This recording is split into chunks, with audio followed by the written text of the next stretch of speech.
Agoya na ye awa.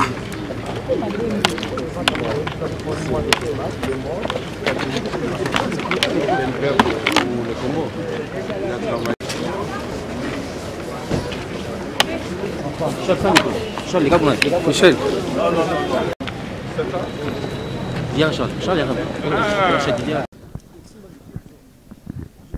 Bon, ce que je peux vous rassurer, qu'il y a un commencement d'un bon débat sincère. Comme vous savez, dans toutes les négociations, il y a les hauts et les bas. Donc, mais il y a des choses sérieuses. Donc, moi, je crois à l'avenir du Congo. Je crois aussi à la conversion des hommes. Alors, quand vous dites des choses sérieuses, c'est-à-dire clairement? Ici, on est venu parler quoi? On est venu parler Congo ici. Qu'est-ce qui est plus sérieux que le Congo? Donc, quand on parle des choses sérieuses, c'est l'objectif par rapport auquel on est venu ici. Donc, je peux réaffirmer que là, il y a un débat sérieux et à toute harmonie. Et c'est beaucoup plus responsable. Ça, je peux vraiment le dire. Et vous pouvez également dire que la tension focalisée autour de la date du 19 décembre peut... Moi, je suis interdit de venir faire un dialogue avec la presse. Moi, j'ai fait les dialogues là-bas avec les gens de la mouvance présidentielle. Mais la presse, je communique à la fin. Mais maintenant, on est à pause. C'est parmi les heures auxquelles on nous demande d'aller prendre un café. Pour ceux qui veulent. Ici, on est venu au dialogue. C'est quand le dialogue va terminer qu'on va parler des dates. C'est-à-dire, il y a d'abord l'aspect des dialogues. Est-ce que le 19, Solengakoy qui a mis la date de 19? Moi, j'ai signé la Constitution. Mais vous me posez ces problèmes, vous-même, vous voyez qu'il y a maintenant des sanctions qui commencent à tomber. Et après, quand je vais dire quelque chose, vous allez dire non, c'est... Hein? Il a dit ça. Un mot par rapport à la disparition de Mondo Simba. Oh, mais vous savez, en tout cas, merci beaucoup pour votre question. C'est un grand homme. Pour ceux qui ont connu ses papas, comme je l'ai toujours dit, ce sont des gens avec qui, moi, j'ai commencé ma carrière politique et je les ai trouvés des vieux, des papas, etc. Mais c'est un grand monsieur, Mondo Simba. Mondo Simba, c'est un monsieur qui a couronné l'histoire de l'honnêteté politique. C'est un monsieur qui disait ce qu'il pense, à qui il voulait le dire, et il avait des principes dans la vie. C'est un grand monsieur. Et je suis certain que là où il est parti, il sera bien accueilli. Parce qu'il a fait beaucoup de bien. C'est pour ça que quand on est dans la terre des hommes, il faut savoir faire le bien et faire moins le mal aux gens. Ce monsieur, c'est grand monsieur que le Katanga, que le Congo vient de perdre. Et je crois que son âme repose à paix et nous allons lui rendre des honneurs dignes de ce nom.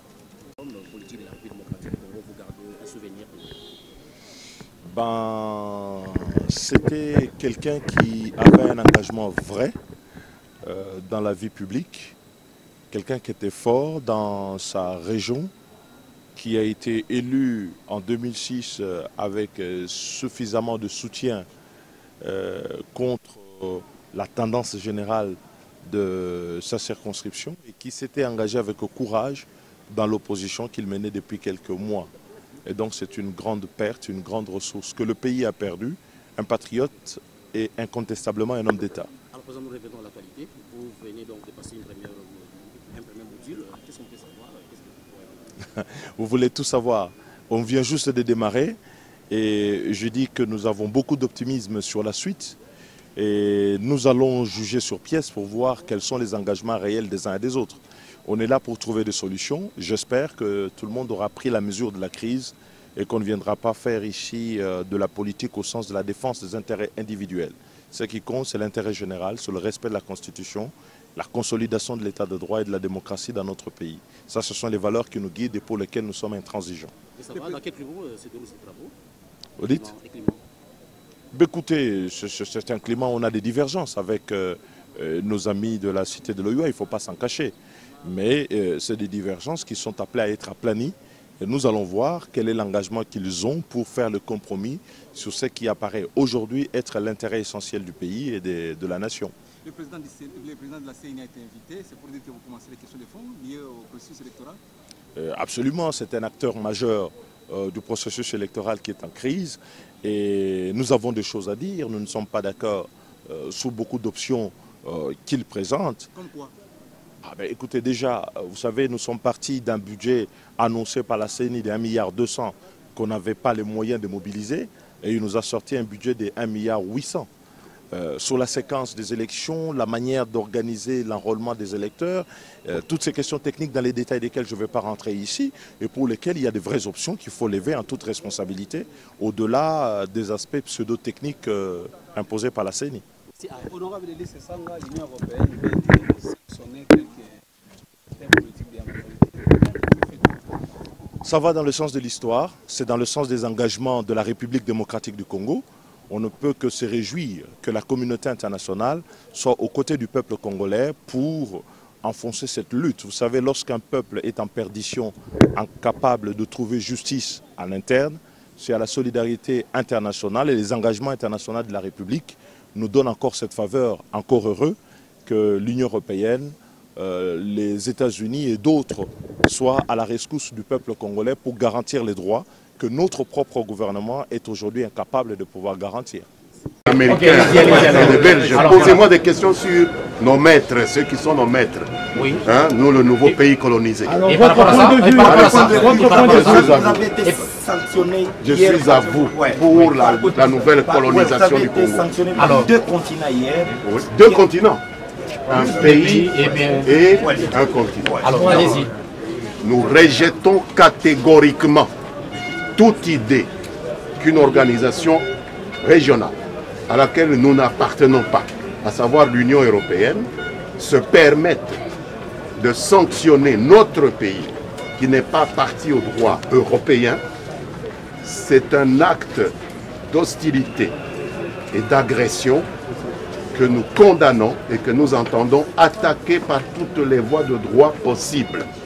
Il n'existe en droit aucune possibilité, je dis bien aucune, pour que l'Union européenne puisse légitimer les initiatives qu'elle prend vis-à-vis de la République démocratique du Congo, qui n'est pas un pays membre de l'Union européenne, au nom du respect des droits de l'homme. Parce qu'il ne s'agit pas d'un conflit entre un sujet européen et la République démocratique du Congo. Il ne s'agit pas non plus d'une menace contre la sécurité internationale, auquel cas il aurait fallu que l'Union européenne aille au niveau du Conseil de sécurité chercher des mesures.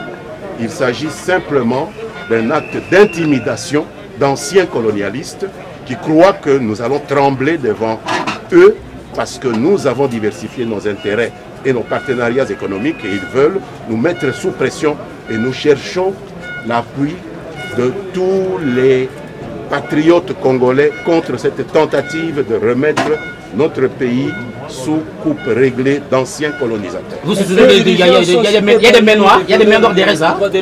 Il y a des mains noires, naturellement, parce que ces listes n'ont pas été constituées à partir du vide.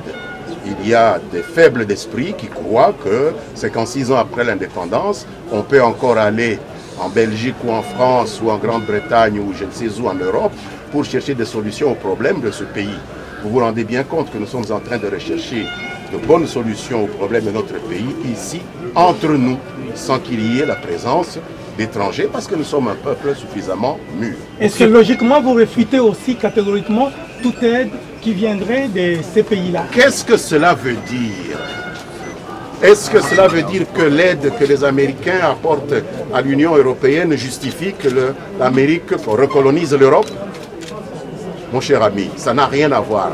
La coopération internationale n'a rien à voir avec la violation intentionnelle du droit international pour des raisons mercantilistes. C'est ce à quoi nous assistons maintenant. Cela n'a rien à voir. Il faut savoir comparer ce qui est comparable.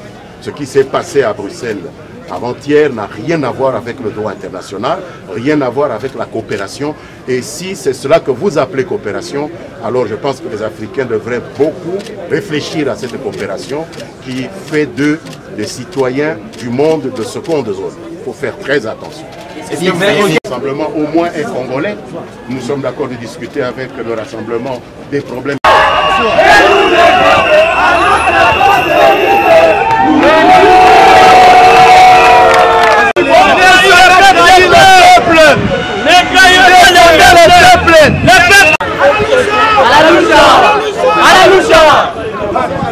Bye bye.